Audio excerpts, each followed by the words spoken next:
Aloha! What's up, guys? This week is a little different. I'm not gonna lie. I know. I keep saying it over and over. The length of these isn't kind of insane. This week is the exception because it's not even close to any of the other interviews that I've done thus far. It's very, very long. But having said that, I think it's worth your time and worth your listen. I had a chance to sit down with Mr. Antonio Jackson. If you are familiar with his work and who he is, I think you'll find this really, really fascinating and really interesting. If you're not familiar with who this man is or what he's done or where he's coming from, etc., it is definitely worth your time. Having said that, it's about an hour and 45 minutes. It's a long time. Man has a lot to say. He's lived a very full life, and his feedback about what he's done and how he's gotten to where he is really fascinating. It's unlike anyone else that I've interviewed in his route and the things that he's done to get to where he is and the effort and pursuit that he continues and maintains to remain at the level of performance that he does. Having said that, still working on the podcast option, and I'll get that to you guys as soon as I can. But in the meantime, enjoy Mr. Antonio Jackson. I was going to edit this into 2 parts, but then if I'm honest, it just seems easier and the flow is better if we just let it keep going. So without further ado, Mr. Antonio Jackson is next, and I hope you enjoy it. All right, guys. Aloha. Awesome.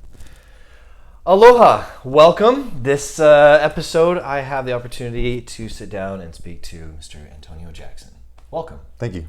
Cool. So, have you probably, by this point, we've released a handful of videos. I'm sure you kind of have a, not unfair advantage, but you have a little bit of advantage in knowing some of the questions that are coming your way, at least in some measure. But right, yeah. That's okay. Yeah. No big deal. Very early on, this is all very new, so not everybody had that. So, but anyway, cool. So, as always, we'll start at the beginning, go through the questionnaire, if you will, and see how it goes. So, Antonio, where were you born? Orlando, Florida. Orlando, Florida. Yes. Okay. And so to maybe have prefaced this, you and I, this isn't our first conversation. We know each other for a year and a half, 2 years now. At least, so, yeah. Somewhere along the way, Minnesota comes into play. So we'll get to that, right? Yeah, but you were born in Orlando. Born in Orlando. How long did you live there? I think about 6 months. My parents were divorced, separated at least, and then maybe divorced before I was born. So my mom relocated to New Orleans because that's when my brother was born. Actually, Alexandria, Louisiana. Okay. And she was part of a church, and so she got help from them through the divorce and support. And then she was there for, I think, a year or so before she decided to move back up to Minnesota, where she's from.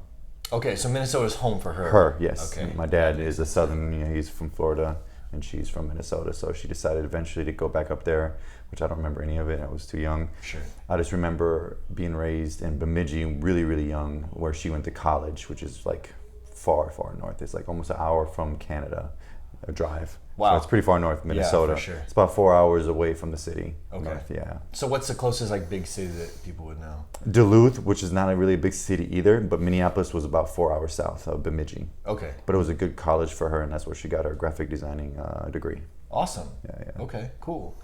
So this is unique because I happen to know your brother. Right. Is it just you and Justin?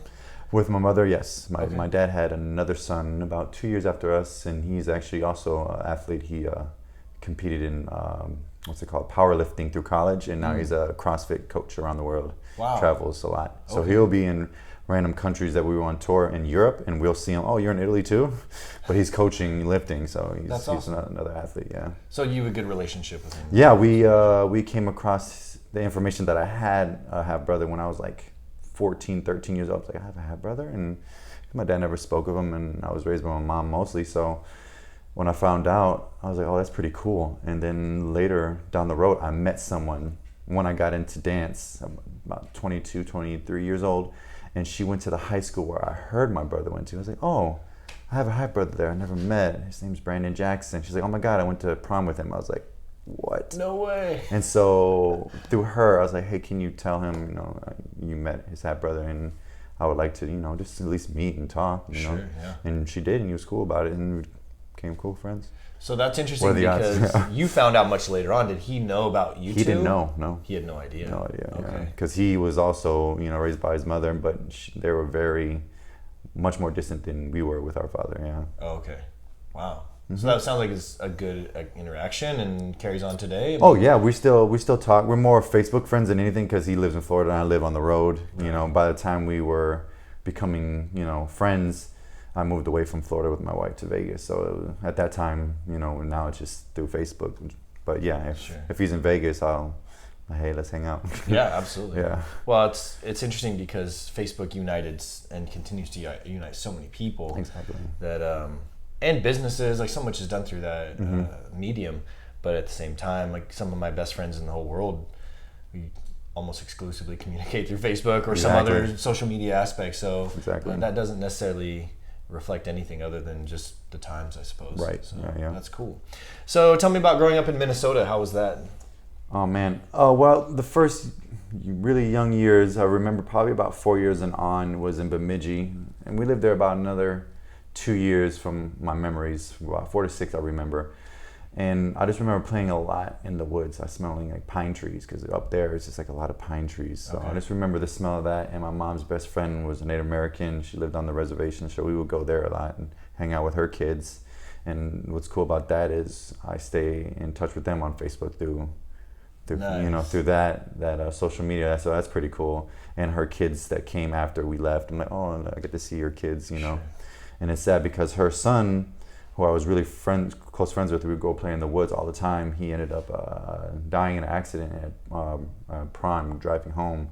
So I got that bad news from my mom. I was like, oh wow. I was like, Brandon, but she had about 4 kids after him, and I get to follow her story. And I was like 4 years old. That's crazy. That's pretty cool. And then after that, she graduated, moved to Florida for a year. She wanted to go back to there so we can be around our father, but she didn't like the work, so she moved back to Minneapolis. And so we were raised from about 7.5, 8 years old for me until about 14 in Minnesota. My mom was working there pretty well with her career in Minneapolis.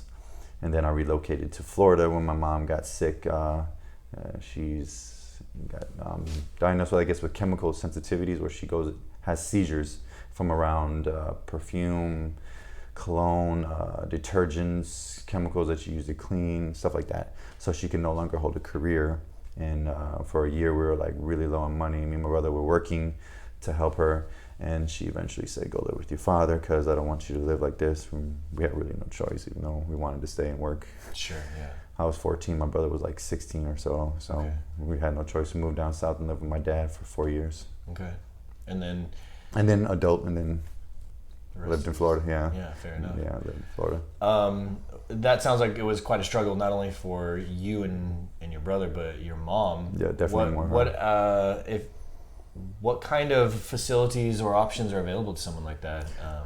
With that condition, rather. Yeah, eventually she's on medicine now for it, so it helps. But she just learns to not breathe with her nose that much, like, because it's all through, breathing through your nose in a sense. So if she feels like she's going out in public, she kind of like breathes through her mouth until she can get back home. Okay. So she doesn't go out a whole lot to a lot of social events. Sure, yeah, understand. Other than just going to get groceries, maybe go to a movie here and there and just hang out outside. But yeah, like, so I would say the depression was the worst for her compared to the actual sensitivity because she lost her 2 kids, and that's all she was working for. For sure, yeah. So that was probably the hardest part as opposed to just the chemical sensitivity part, Right.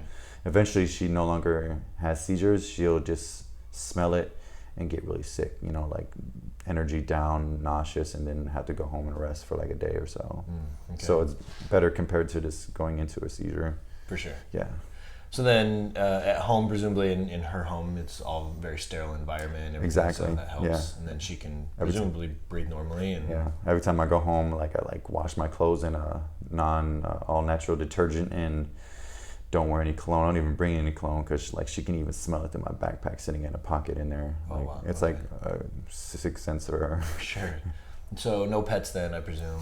It'd be really difficult, right? Yeah. Well, she actually has a cat, and somehow that works. So okay. That's some companionship. Yeah. So that's yeah. nice. Yeah. She does.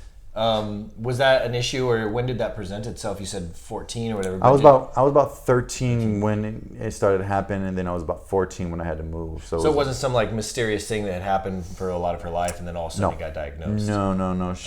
She at first it was her work because they had she worked on like the 7th or 8th floor, I believe, and the floor below them were in construction for about 2 years, and they had a lot of chemicals raising up through, and she was one of the people that got sick from that. Man. So I guess it just depends on your immune system and the chemicals that are coming into your body, and hers couldn't handle it, so she got sick. So. Okay, well, I guess not to completely stray from that, but to speak about your mom. Graphic design. There's so many avenues that you can do through that. What kind of medium was she doing, and what did she do? She was designing for what's it called? The credit card. American Express. American Express. Thank you. So she was working for them in the IDS Tower. It's like the tallest building in Minneapolis. Yeah. So she was there for a good amount of years and was very successful. She working like the advertising side? Yeah, all the advertising. Yeah. Okay. So just straight advertising for them. So that's pretty cool. When I remember going to her office. And it felt like I was going to like Tony Stark office because their computers are way better than anything I see at my school. Yeah, sure. So you go there and she has like 3 setups of just like crazy cool, what's it called, monitors, and then her computer. The computers are down below, but they're huge. And you go there and like, whoa, this is not like my school. This is nice. So she was hooked up pretty nice there. Okay, nice. So elementary school is in Minneapolis. It was about 20 minutes west of Minneapolis. Do you remember a lot about that school, the elementary school? Elementary and a little bit of middle. Yes, I do. Yes, it was a nice area. It was actually pretty calm, and it was on the border of like I would say nice area and like the rough area. And me and my brother and my mom lived in like more like the border of the rough area because we didn't have a lot of money because she was transitioning into this nice job and she freelanced for many years. We were on welfare and food stamps and whatnot through that transition. And even when you have a good job, just paying off student loans and all the bills and 2 kids, you still don't live in a nice area. Yeah. So we lived in like that part, and it wasn't bad. It was just like you realize it when you go to the school and you go to maybe a house party get together, and to the other kids, like, oh, this is a big house. This was like yeah, and we live in like a really small apartment, but it was at that time. I never knew we were struggling. You know, a lot of people don't know they're struggling. They just know the joy that they have with their family. So that's what it was. It was a lot of love in the family, a lot of joy. And when she could afford it, family time was very important to us. And she would always say, family time. We have movie night. We're just not going anywhere. Nice. I was like, yay. Your mother sounds like an exceptionally strong woman. Yes, very strong, yeah. That's awesome. And that's, in fairness, I think absolutely reflected in you and your brother. Yeah, definitely. You're not weak men by any stretch. Mm-hmm. So, so that's really cool that, you have those memories in that you have, I think, like many people in those situations, and I'm not excluding myself from that, a greater appreciation for when you can kind of go beyond that and recognize that you've maybe exceeded what you had growing up and things like that. Exactly. So, tell me about West Orange High. That was cool. I showed up. This is when I went... Florida. Yeah, when I moved to Florida with my father. So West Orange High, I remember showing up. At that time, my fro was really big. And I had cornrows. I remember getting the cornrows, the same cornrows from Ludacris's video. I got hosed. Not because I wanted to say I had hosed. I liked the cornrows design. So I remember a girl in my neighborhood, and we were kind of close. I wouldn't say we were dating, but we were really close friends. And I asked him, like, hey, can you do that design? She was like, yeah, sure. I remember showing up and everyone was like, yo, who is this kid? This white boy. Freshman year. White, yeah. And no one knew me because everyone is coming from the other schools, like whether it was elementary, so they still know each other. Right. No one knew who I was and no one looked like me. And my clothes, my hair, everything, just the way I talked, and people was like, who is this guy? So I stood out immediately with the cornrows, and when my hair was out, I also stood out because like, oh, there's Antonio. You can see a big afro 100 yards down the school. Yeah. So I stood out. It was fun. It was, I'll say a culture shock when it comes to the different races in Minnesota, because there's mostly just like black, white, Mexican, and some other European. And then you go down south, there's like a lot of Caribbean, so I was like, I like that, I always liked the music, but I've never been around like Puerto Ricans, Dominicans, Jamaicans, Haitians. I was like, this is really, really cool. Yeah. And so a lot of my friends were, in these neighborhoods. So I'll go hang out and play basketball a lot in these neighborhoods and made a lot of friends. That's awesome. Yeah. So one thing that the viewer probably doesn't know that is, a common thread between you and I. We have many shared passions, whether it be music, comedy, movies, et cetera, et cetera. Yes. So that's always interesting to me because, you have, again, this very unique and diverse background in where you came from and all the influences that affect you, not only your taste, but your performance, whether it be dance or performing in martial arts or whatever the case may be. So being from kind of one culture to another, a quick Google search will lend itself to Antonio Jackson. You might be not there. There aren't many Caucasian Antonio Jacksons. No, exactly. Yeah, same thing with my mom told her mother about my father's name. She's like, Jackson, is he a black man? Like they thought my dad was black too when my mom called her parents. But yeah, I get that a lot. I met about 3 other Antonio Jacksons. They were all black, so that's pretty funny. Yeah. But I'll take it. As my mom wanted the Italian name because we're Italian on her side, Antonio, and my middle name's named after my uncle Joseph, but my last name obviously is my dad's name. I don't know how in their family history Jackson and where it goes back to. Sure. All I know is he's like French Canadian, Native American, and Israeli and German. So like a mud of that. So I don't know how. Proper American mix of everything. Yeah, I don't know how Jackson came in there. Well, in coming full circle, it's just irony that your taste, like I said, in whether it be comedy, music, the arts, whatever it is, lends itself to a very diverse and multicultural background as well. So it just kind of fit. Right. So. Yeah, definitely. So I know, and you kind of alluded to, you play a lot of basketball with your friends, but you've actually played basketball in high school as well? I played it actually more in middle school because I played basketball more for the love of basketball, and I was more focused on wrestling and football growing up. So I got into wrestling at about 7 years old, about 7 years old. And the reason I got put in that is because I was a troublemaker. I would always get in fights. I didn't know how to express myself verbally. With your brother or with other kids at school? My brother fought all the time, but it wasn't like anger. It was just like normal guy stuff. Yeah. Fair enough. Like, don't put that on my side of the room. No, put that on your side of the room. And then we would wrestle. And then, but that wasn't it. It was more along the lines, if I go out, in the neighborhood, it was a rough neighborhood, or the school, and people would make fun of me or whatever. I really couldn't express myself or defend myself verbally at that time, and I would just feel attacked. And I guess the only way I would respond is physical, like push, and then that would escalate. And like, don't say that about me. Sure, yeah. Don't make fun of my clothes, which I got made fun of a lot, or my hair. Right. Since I stood out because of my hair, I'd have people, make fun of me at my school about my hair and my clothes because I didn't have nice clothes. And I was like, that's mean. I would just shove them. That's mean. That's mean. Beat you up. I know, exactly. And obviously at the time, I thought that was okay, but. And my mom was like, okay, this is bad. Let me put him in something, and martial arts was expensive, but wrestling was at the school, and I could just stay there and walk right to it right after the bells ring. So she's like, I'm going to put him in wrestling, So I got into wrestling, and that took off really well. I remember winning the first 2 years state. I was undefeated, so I guess I was born for that, at least at that time in my life. So blood, yeah, I was pretty successful in that, and I remember being very focused on that, and I got into football later, but in Minnesota, mostly wrestling was my favorite thing. And I remember in 7th grade, when I finally moved, the junior highs there are different. It's not 6th grade. I believe some other places, 6th grade is junior high. Sure. But in Minnesota, it's 7 through 9. And so in 7th grade, I remember going, and I was really good, and they're like, he needs to be challenged more, so they put me up to JV, and I had to go walk to the high school every day and then wrestle there. And that was actually pretty rough because I just remember getting beat up every day by like the varsity guy above me. Yeah. At that time I was young, so I was 119 wrestling, and he was 125. But obviously we sit about 8 pounds heavier. Sure.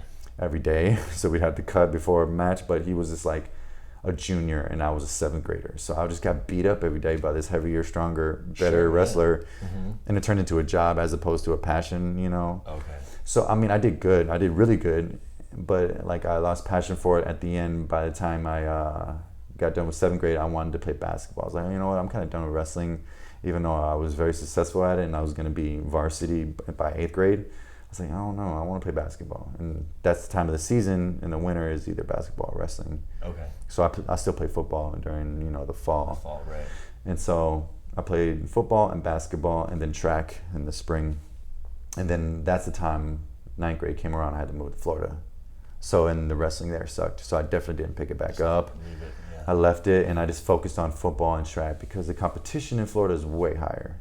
Yeah, well, Way higher. just I like. quantity of people. Yeah, I remember just being like the MVP in football in Minnesota, my team, and so good. And then when I get to Florida, I was like an average Joe, like literally, like I'm Just like everybody everyone else. is huge and fast. Everyone, I think I might as well have been like a small DB, but like where I was like a middle linebacker and I was big. And then I get here, I was like, oh my gosh, what are you guys on? And so It's a different water down there, yeah. It's a different water or food or something. And then I realized, like, all right, well, I need to train on the off season. So I did. And I did good the first year, and I was valuable just because of my work ethic, and I got really good pretty fast. And it was really hot compared to Minnesota and Florida. It was just like crazy 95 degrees plus humidity, and Right. every 15 minutes you had to have a water break. And like I wanted more the ice water in my head than I did in my mouth. Just to cool Because I was down. overheating more than I was thirsty, and I was just Sure. like delirious and like take off the helmet and just like it was so hot there. But I remember just training really hard on my off season, and then I remember everyone ran really fast in the 40, maybe like 4.5s by 9th grade. These guys were really fast. Yeah. And I was running like a 5 flat. I was like, that's not good. I'm not gonna look good Not with the a 5 same. flat. It's good, but it's not the same. Yeah, it's not the same. So Yeah. I trained in the off season and I knocked it down to like a 4.6 in one summer. Nice. And they were Okay. impressed with that. And me and another guy were bumped up to varsity after 9th grade. We were the only 2 guys, and we lettered all 3 years. So that was a pretty cool feeling, So like, I saw my disadvantage, and I decided to make it a strength when sure. I moved there. And so I did that and track and just lifting. So everything was focused more towards football, because track was the off training for football, and the lifting was still training for football. Training for football, Yeah, for so sure. Then, was your team successful? They were. If this ever gets back to my coach, I'm sorry. I don't think he was a good coach when it comes to using the talent he had. He had a setup, worked for better runners, but he had a really good wide receiver team. When I was part of that, we had about like at least 4 other receivers that were all really, really good. At top level. And at least 2 of them went to Georgia Tech, and they redshirted. They did really well. So like we had some really good receivers. For sure. And I remember like we go against the best teams, in the country. There's a lot of competition for it, like Apopka and Edgewater, and these guys were really, really good. And we would do well with them, always like the first half, and then we would have to start doing more passes, and we'd be successful. And then he'd always go back to his old setup where he liked to run a lot, and then we would just can never succeed in a running team. You gotta have a good line. Yeah, and it's Plus the runners. yes, very true. I mean, the runners were good. It's just the line was just like he didn't know how to switch it up. He would either just do passing one half and then running down. He couldn't be sporadic with it. And I remember him and our what's it called, the coordinator. Was it offensive coordinator? The one who makes the calls. He would tell him the plays, but he's like, no. And I just remember just witnessing it on the sideline, just like him ignoring everything from that game plan. Yeah. And he would just get heated in the moment. Sorry, coach. Yeah, I know this is your job, but I have a vision here. And we were like, oh my goodness. Because we would be up 2 touchdowns against the best team in the state, and we were only passing at the time. Like, they can't stop us. Yeah. If it's not broke, don't fix it. Until they stop that, don't add the running just yet. If you do, just do it once just to surprise them. Keep them on their toes, yeah. Exactly, and he wasn't about that. So he was... So that's unfortunately made me lose a passion for football, because I worked so hard, and it was hard to shine through that if you're not using me with all my training. For sure. And Highlight film is hard to come by if you're on the sideline. Exactly, and I still think I did well. I did wide receiver with them, and then by the end of the year, they made me go both ways, which is fun, but it kind of messes up your stats for colleges, because your stats as a safety and receiver both go down, even though they collectively together are good. Yeah. But they're just looking for you as a safety or wide receiver, and if those are not up to people who are just focusing on that, so like I took a hit for the team, and I like kind of messed up my chances for like D1. So I ended up getting a lot of D2 offers, which is cool. But by that time in my life, I was just like, I worked really hard and I lost passion. And through high school, I started getting into music. So like instruments, piano, guitar, and writing, and I was in choir. So I was like, you know what, let me just go to school for music and business and just no more sports. At that time in my life, I was kind of done. Yeah, I was kind of done with it. And I still remember playing the intramural basketball at colleges and just to keep my physical shape there. But I was kind of done with it at that time in my life. So I took a break from just training every day, 4 or 5 hours and beating up my body. And well, collegiate sports, having worked at that level as well, it's a whole nother animal. Yes, it is. D1, D2, I mean, tough. there's a big jump there as well, but they own you, man. They own you. It's no joke.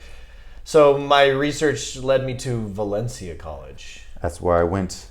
Jeez. Oh, I first went to Normandale in Minnesota. So I did go back up north for a year. Okay. Wanted to go home, and then I went there, and that was a lot of fun. I remember just having fun. I just remember also studying a whole lot. I didn't know college required that much more studying than high school. Yeah. Well. Because you didn't learn too much in class. Like you stood there and they lectured, but most of the work was literally at home within your books. Yes. And I was like, okay, so I had to like adapt, and no one really like just tells you the setup when you get there. Like you're gonna study a lot. I'm like, oh great. And I remember working part-time at security at the campus, so that was kind of convenient. So every day I would get off class, I would work at night until the college closed, and then I would go home and sleep. So I kind of really saved all my studying to early morning. When I got there 2 hours before my first class, I would study then, and then I would study all weekend, like 12 hours. Yeah, okay. I didn't go anywhere on Saturday, Sunday. I'd just open my books for 12 hours and study for the next week. Sure, okay. And even in advance our lessons in class, I would study just because throughout the day I had all these classes, and then after classes I would go to work, and I'd get off at 10:30. I'm like, well, I got to get up at 5, so I'm not going to study, and I need to go home, eat and sleep. Well, so I can't imagine just throwing a sport in there. Yeah, football. Yeah, well, that replaces your job. Yes, exactly. Right? And I want to get good grades. I don't know how it works with athletes in college. I don't know how hard it would be to get straight A's and B's plus do really well in sports. I got to imagine that's got to be just taxing on your body and your mind. 100%. Yeah. So I just remember studying a whole lot, and I remember the first time I ever failed a math test, because all through high school, like straight A's. Like 90s and above. Okay. I remember geometry honors, I had like 107 because I get every question right plus the bonus questions. Nice, okay. And then I got to college and I had my first F because I realized how hard you had to study for it. And he didn't really do tests, he did quizzes. So every 2 classes, quiz, 2 classes, quiz. So it was a quiz like every other week. Right. So it was like Tuesday, Thursday, next Tuesday, test. Thursday, Tuesday, next Thursday, test. Okay. So, and it was never like the questions were like never what you saw in the book. He like kind of just flipped it on you. It was like only 6 questions, and he docked so many points if your work wasn't there. Like even if you got the answer right, if you didn't see that minus sign, he started docking away. I was like, but I got the answer right. It was crazy that no one in that class had a passing grade without the curve. Okay. So the highest without the curve was like a 70. And so that's where the curve was set. Sure. So I ended up with an A minus. But in like when I looked at the math, when I looked at the math first, I was failing. But I eventually got better. Because you can do math. Eventually I did better, and I got to like the low 60s percentage of my test answers, which is still good for him because it was an A minus. Nice. So I was like, I'll take that A minus. And I remember the first time after the first test, and the next day, half class dropped. They're like, there's no way I'm gonna pass this class. Well, because that's how hard that professor was. Yeah. And he was very boring. He would talk. I'm like, math is boring enough, bro. You need to spice this up. Help me, please. He didn't talk. He wrote the thing, no words. Turn around, close his hands, and was like, this guy loves his job. But yeah, I remember that, and I remember a lot of classes, and I succeeded really well. I got like all A's and B's that first year, and then moved back south with my brother to Florida, and then went to Valencia, and did that on the east side and the west campus in Orlando. Okay. And then I was doing that, and paying for all my things in advance. I didn't really get financial support those years, so I had to pay in advance. So I was working a lot. I remember working at Subway 7 miles from my apartment and biking every day. there and back in the Florida heat. That was fun. In rain. Yeah. Yeah. I remember biking there without my shirt on, getting into the freezer and cooling off till I didn't feel like I was sweating anymore. Sure, yeah. I don't want to sweat through my shirt and be moldy all day. For sure, yeah. So I literally just like sweats, and I had a backpack. I put my khakis and my Subway stuff in there. I'd get there just drenched in sweat. I'd take paper towels, deodorant, sit in the freezer about 5 minutes. Okay, I'm freezing. Let me put on my clothes, get to work. We won't say anything to Subway or which store that was. No, definitely one not. A Subway sandwich artist. I didn't sweat on anything. Anyway, though. So you're good, yeah. No, it was good. Funny. Everything was about 3 feet from my sweat. Yeah. At least. During grad school, I bartended at Buffalo Wild Wings in Waikiki. And at the time, I would ride my bicycle as well. And so the only difference was that I could ride and get into the beer cooler and cool down. Right. But we got to put a jersey, like the Buffalo Wild Wings jerseys. Right. So like I could be sweating in my shirt, but like if I didn't have enough time, I would just throw my jersey on. Right. And it was just get the sweat taken care of. Right. Good. But yeah. No one wants to go through the whole shift all. No sweating, no. Nasty. I had a good setup. It worked. It works. My costume stayed, not funky. Yeah. It smelled good. Yeah, definitely. So, what did you major in? What was your degree?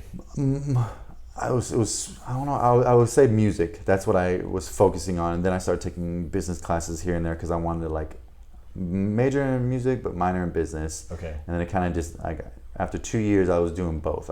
It kind of transferred less music into more business. Okay.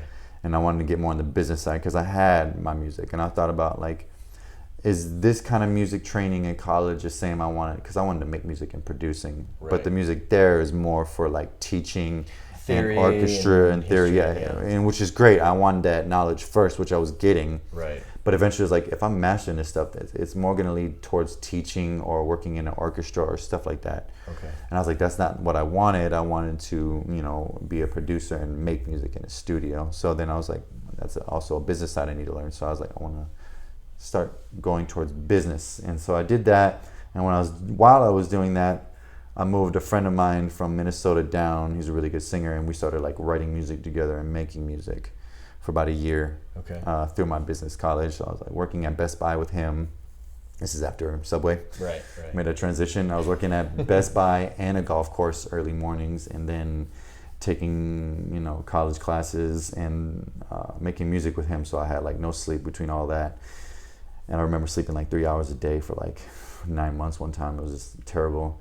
But it was a lot of fun making music with him, and the business part of school was just like boring to me, like it must be done. Yeah, it must be done. You must learn it. Accounting was terrible. I remember that was like, I hate accounting. Yeah, okay. So I was like, I don't know if I could be a businessman because I hate accounting, Yeah. But I don't know if you need to be good at it or enjoy it to be, because you can always hire an accountant in a business. Sure, yeah. So if it gets that successful, but you gotta know if he's doing what he's supposed to though as well. Exactly. Right? So yeah, you had to be able to check it and like, what is this guy doing? Is he taking money? Yeah. But no, like eventually I remember making music, and we had this little talent show at our Best Buy. And so me and him, I played the guitar and he was singing, and I would harmonize with him. So we were playing, singing, and anyone else want to show some skills? And my friend, Irving Diaz, what's up? He busted out these cool things called air flares. And air flares? They're like really difficult b-boy moves. Okay. And they're like the gymnastic flares. Instead of being low to the ground, you go upside down and then you do them, and they make them much more difficult to land, And so I saw that, and I remember like watching like old school breakdancing videos on VHS. I'm like, those are really hard. That's really good. Yeah. This guy's obviously top level. Yeah. And I asked him like, how do you learn that stuff? He was man? a Best Buy employee. He's a Best Buy employee. We were friends. We were all friends, you know. And I was like, how'd you learn that? And he's like, I was in gymnastics for 6 years competitively as a kid, and then I got into breakdancing when I moved to Florida because we couldn't afford gymnastics. So I started breaking at a young age. He started breaking at like 13 or 12 when he moved to Florida. And then he obviously, by the time he graduated high school at 18, he was like ridiculously good, know. And he already had the gymnastic training with all the flexibility and strength. So that transition was very easy for him. For sure. And so I asked him like, can you take me to a spot where you learn that stuff? And I was like, he's like, yeah, there's a gym 30 miles away. Not 30 miles, like 30-minute drive. It was in Claremont. It was about 25, 30 minutes west of where we worked at Best Buy in Winter Garden. And so I went. I remember going, and I was like, oh, this is really cool. And I just started learning how to breakdance, trick, tumble, and a little bit of ballet. I would go there about 4 hours a day after work. And so that's like at that time of my life, I started deviating from music. Even though I loved it, and I still do, I was like, I really picked up a passion I never knew I had. And that was movement, like this conquering movement, that humans, I used to watch on movies like Jackie Chan movies growing up. I'm like, that's impossible for me to do. Yeah. And I'm watching these stunts and these cool things. And the same thing with breakdancing. I remember watching the breakdancing movies and videos. And I was like, I can learn that popping stuff. I don't know if I can learn that breaking stuff. That stuff's too hard. Because you would try it. Big difference. You would try one move and then you would like break a hip or something. Because like that's not how I went in my head. Yeah. Try one windmill and just like bang, bang. I was like, I'm gonna do that popping stuff, like the little isolations. Yeah. And so I got into popping way before I got into breaking. I was like, I'll call myself an in the closet popper. No one knew I popped or danced. So I never went to a class. I never went to a b-boy battle or session or jam. I would just dance in my living room and tell no one for like 15 years. So no one. It's like singing in your shower, basically. Yes. But I ended up being really good at it, and no one knew until one time I did in front of others, and people like lost their minds, like, oh, this guy's really good at this stuff. Yeah. And I was like, I am? Oh, maybe I should maybe pursue this stuff. Yeah, for sure. And that's when I started pursuing like, tumbling and dancing all at once, flipping, acrobats. Mm-hmm. And so I would show up to this gymnastics center about 4 hours a day, every day after Best Buy. I just remember being tired. I was like, I don't care. At that time, rock stars were out. They're new. Yeah. So I'll just take a rock star and just chug it when I get there. Spend 30 minutes on the tumble track, flipping, warming up, getting really sweaty. It was in Florida, so that wasn't a problem. So I would do 30 minutes of flipping on a track, get off, stretch for 30 minutes. And this time of my life, I had zero flexibility. None. Like, I had the worst, and you see me now, how much I stretch and where I'm at. For sure. A lot of people don't know that journey of 10 years. It's 10 years now. I would say that I started to stretch 10 years ago. And I had nothing then, so... And now you have a tremendous amount of flexibility. A lot of people say that. I feel like I don't. I feel tight, but when I warm up, obviously I do. Yeah, but in here, you look back 10 years, and you're like, wow, okay. Yeah, exactly. I remember being so far, and I couldn't do any of the moves that I dreamed about or I saw because I literally didn't have the mobility. Okay. And that's at that point, I stopped lifting. I lifted so much. I was about 20 pounds bigger than I am now. Mm-hmm. I was like 200 pounds of just solid muscle. I was like, well, no more lifting, just acrobats and stretching. So I lost about 20 pounds of, muscle everywhere because I was leaning up for flipping, because muscle doesn't really fly that well. Yeah.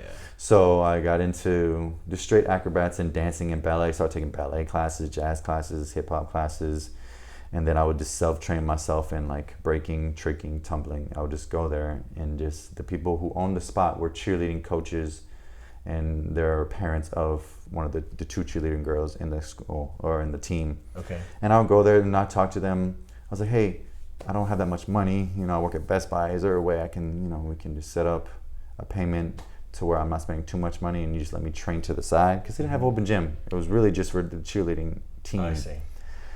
And because my friend brought me there and he was cool with them. That's why they let him in. And so he brought me, and then I became cool with them. And they're like, yeah, just, give us what you can. So I was like, I would muster up like $50 a month. Mm-hmm. And they would just let me train every day. Nice. And $50 a month is like, that's really good deal for all access pass for a gymnastics center. Yeah. That's really good. And I would, especially since I went like 5 days a week, sure. You can easily spend that much money in a week going to open gyms. Yeah. $50, So I had a free pass and I would go there every day. And so that was a good setup. And then I got really good within a year.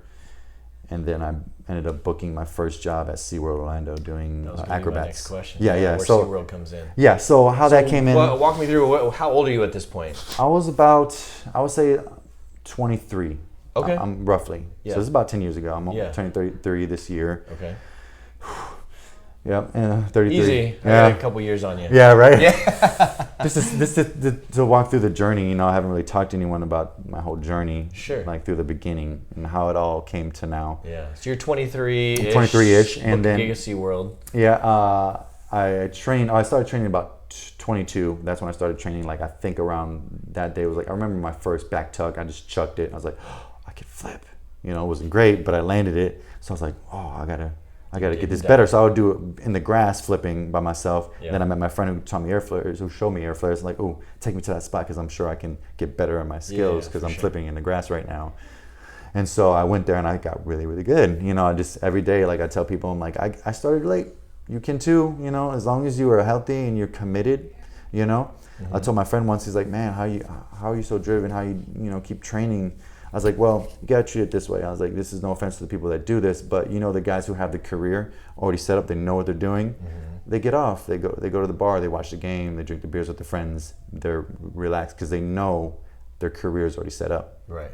If you want a new career, say acrobats or whatever, music or something that you don't have the skill just yet, you're hanging out with the friends at the bar needs to turn into hanging out with the friends at the training facilities. The gym, the music There's studio, so much time wasted there. studio, Yeah, whatever you it get is, off work. This is how you treated it back in high school when you got done with school. You had a sport, you got off and you went there. That was your focus the next 3-4 hours or whatever, you know. Girls, I remember going to my first ballet school and these girls were in school. They would get off school at 3:30 and they wouldn't leave till 9:30. That was 6 days a week. Yep. Because even on Saturdays they had to come in. Yeah. Sundays it was a Christian dance school, so they didn't obviously rehearse those days on Sundays, but they rehearsed on Saturdays all day. You know, and I was like, this is focus. You know, this is same thing when I got done school and got into wrestling. It was 3-4 hours a day after school and go home and study, go to sleep. That's what it's got to be. You have to treat it back to that dedication and focus. Had then here. I know you want to get off and like say you worked and just relax, but that's what it has to turn into, and you can do it. It just have to go back to that mentality and that focus. And I was surprised how much I learned just showing up every day. And eventually I got really good, and I'll go to different open gyms. And I remember a friend of mine, I became friend with this girl. Her name was Julie Johnson. Thanks, Julie. She recommended me to my first entertainment company, and she was like, "Hey, Antonio, you need to go to this company." Huh? Was it NBC? No. She was a dance crew. She ran a dance crew in Orlando. Okay. At Cats. It was like a UCF gym area. Oh, okay. Yeah, and OGC was you say OGC? NBC. Oh, Universal. NBC. Oh, NBC. No, this Next is not. job. This is not there yet. Yeah. Okay. That comes later. That comes later. So she told me, it's like, hey, I think you'd be great for this company. I already told them about you. Can you go in tomorrow and learn the flip on these things called power skips? I was like, okay, sure. You know, at that point in my life, I was like getting really good at flipping. So I was like, yeah, sure. I'm excited. It's my first job. Yeah. That's what I've been training for, get out of Best Buy and get out of normal jobs I hate. So I went, and I remember getting on, putting them on, like, oh my God, these are crazy. And I was like, oh God. So I remember sitting on the back of the truck. He's like, all right, now stand up and just try to get your balance. So I stood up. I don't have my balance. I literally started wobbling like my first steps as a baby. And then I go 1, 2, 3, boom, down to the curb and bust my chin wide open. I still have the scar. So when I grow out my beard, they see the little scar there. Right. It's an itty bitty one. And the hair doesn't grow there. It's like pinky size. So I have a story. That's how I started entertainment, like my scar. Bust your chin. Busted my chin right open. And most people, maybe this is not for me. Maybe I should go back to Best Buy. I was like, no. He's like, give me these things. I'm like holding it while it's going out. I was like, I'll go to my gym and I'll train on them. Sure.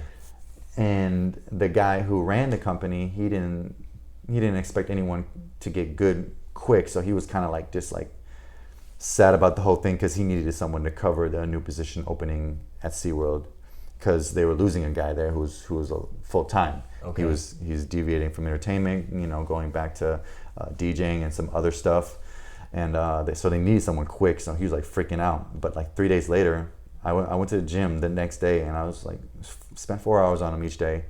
And I just jumped. I didn't think about flipping. I just jumped on him for the first 2 days, and I was like doing straddles and leap splits and 360s. Just got my bearings and my balance really, really well. Sure. Did not think about flipping. Third day, I was like, all right, you know what? I'm getting really good at these. Let me just set up these mats. The crash mats we have at work. Sure. One of those. I just set 2 of them up just in case. That's quite high. Yeah, so I had to flip high. Yeah. Okay. But also, if I mess up, I just land on my butt on a soft mat. So I flip, I land on my feet, and then I roll to my butt. And I was really high. I was like, oh, that was pretty close. I'm trying again. I land again, and I wobble. I'm standing, and then I fall back, and it's hard to land because your feet are like this big, right. Really small. And so I took off the other mat, and there's one mat left. I said, no, I got this. So I did my third attempt for a front flip. and I landed it, and I wobbled up, and I like screamed and freaked out. I was like yelling at the people who run it. I was like, "Did you see that? I just flipped on these things." I was like, "Oh my god!" And it's like, I can't, because when you get on them, you're like, "This is impossible." Right. How do you guys flip? Like, to preface it, or to maybe you should have prefaced, but to explain, the spring stilts, these increase your height. You're probably 2 or 3 feet off the ground. Yeah. So you about I would say about 2 feet total. So your foot is attached in the middle of the whole bow. So the bow, like you have where your foot comes in on the top, and then it bows around with this spring, this big bow. Yes. And then on the bottom of that is a small foot that curves. So it's about this big, the foot, but it curves. So you only about this much of it is touching the ground. Contacting the ground, right. So, and then the crash pads, these porta pits that you're jumping onto, those are probably 2 or 3 feet tall each as well. Exactly. So to give a visual to the viewer, Yeah. you're 2 feet taller, so you're like 8 feet now. At least. At least. Jumping onto 4 to 5, maybe 6 feet of padding. Yeah. So that's quite a leap. Yeah, exactly. Okay. So eventually, I was like, well, yeah, I just had to get really good height and just, just kind of like just commit. And then eventually I took that one out, and then we had a smaller crash pad where these are like about 5 inches high. So this is like, okay, it's more kind of realistic. I landed on that, and I was like, wow, this is it. It's like the first day I attempted flips. I landed. Yeah, day 3. Yeah, first time. And I was like, oh, wow, this is awesome. And I got really good at that for like, about 10 more attempts. It's like, you know what, I'm good. Just check it out. And I just got rid of it. It's like a spring floor, or is no spring floor. I didn't want to get accustomed to a spring floor. They told me because it's going to be, you push less on a spring floor into the bow. Yeah, you're going to, because you rely on the bouncy floor. Right. Yeah. And these ones on concrete, we flip on the show in concrete. You have to dig way harder into the bow to allow you to get the proper height. Sure. So on the blue mats that we have, it was like that. So it was like a little cushion, but it didn't allow you to bounce more. You still had to really push hard, and it had a little more grip on it compared to concrete, because you slide just a little bit on concrete when you do leaps and stuff. Not to the point where you notice, but you do shift a little bit. And so I got good at that, took the mat off and started flipping without it, and I was fine. And then I was like, you know what? Front flips, they said back flips are harder, but I feel like I like back flips better. I haven't even tried, because front flips are scary because it's a blind landing. You don't know. I always prefer backflip as well. You can before you get spot. there. And I was like, you know what? I feel like that is gonna be easier. And I just did my first one. I landed it right away. I'm like, oh. I got the hard one out the way, the front flips. And I was like, all right, you know what? I'm good. Let me call this guy. And so I did it one more day just for good measure. So I came back the next day, the 4th day, and I just did a bunch of them. And then I was like, oh man, this is awesome. I called a guy. I was like, hey man, I just started landing front flips and back flips. Do you want me to keep practicing or show you? He's like, oh my gosh, come in, we need you. I was like, what? I was like, okay. So I show up the next day. I was like, all right, well, here we go. Here goes nothing. So he asked me to flip on concrete, which I haven't really flipped on concrete just yet. I was flipping on the mat area. Not the mat, but like the carpet. I was like, okay, well, it feels a little different. And the street was like kind of just crooked, and it was just like, it wasn't the smoothest area. It wasn't perfect. Yeah, so it was messing with my brain. So the first front flip I did, I skidded, and then I fell to my body. I was like, no, I got this. Don't worry about it. That was just getting accustomed to the concrete. He's like, that one doesn't he's like, you do know the shows in concrete. He's like, I do. I just haven't flipped on concrete yet. I got it. And so I got back up. I was like, boom, boom. I was like, I told you I got it. He's like, how backflips? I'm like, oh, it's nothing. 3 bounces, boom, backflip. I was like, hey. He's like, okay, can you start next week? I was like, yeah. Yep. It's like, get me out of Best Buy immediately. No offense to Best Buy. Yeah. This is my dream. I've been training for it every day. But I was like, yeah, that'd be great. So I remember just going into rehearsals right away, and then going out and performing in my first job at SeaWorld, which was crazy because there was choreo with dancing, there was choreo with the tricks and flips. Everything was on music because there's 3 still drummers behind us, and they have choreo, and they're dancing and they're doing the things on taller stilts, and me and the other guy have to be perfectly in unison. So it's not even about your comfortability when you want to flip or do the tricks. You have to be in unison. So that even brought another hard element. And I've never performed either, so now I gotta have a personality, and I have all these lines. So first time in front of an audience. New skill. Lights, music, other performers, choreography.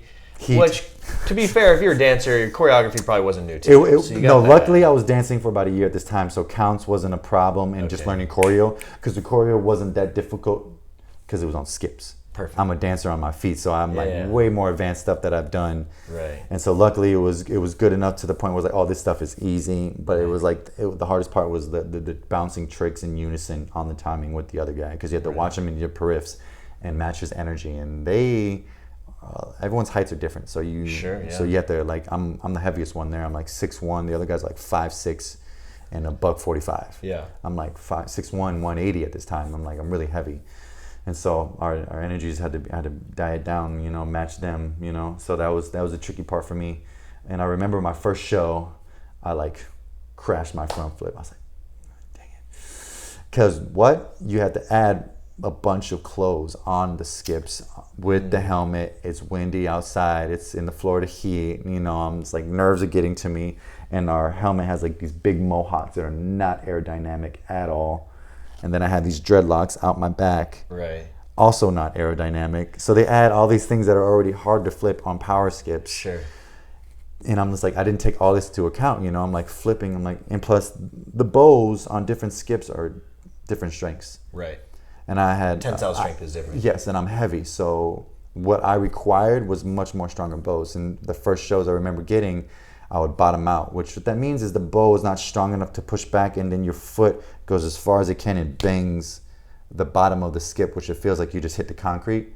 It's like if you have a tramp too close to the floor and then you hit the concrete before it actually gives you energy to send you back up. And so the spring, as a result, physics. Yes, I couldn't work. Yeah. Exactly. So I couldn't get enough height, and I remember just like not landing my front flip. I was landing these perfect in the gym. What's the difference? You know, I didn't get to bring those skips that I had because I had to turn them back into them, and they had their show skips there. Right. I was like, what's going on? You know, I was landing all this stuff. The backflips I could still chuck and I can land, and all the other tricks that we're doing I can land. But I went back. He's like, I asked the guy, I'm like, what's different? I don't think it's the costume. He's like, your bows might be weak. You're heavy. I was like, oh, okay. He's like, try these other ones, and you like pushed really hard with all your weight on the bow on one skip, and if it bend, you don't want to use that with your weight. You want to get to the point where it's just it feels like a rod, a stiff stilt almost for your body weight, because then you're gonna have two of them and then you're gonna be jumping on them.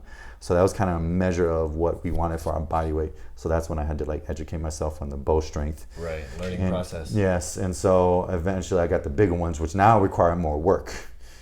You have to push twice as hard, but I'm at a safe height where I can flip and not fall in front of people who are paid a lot of money for Get another scar. Yeah.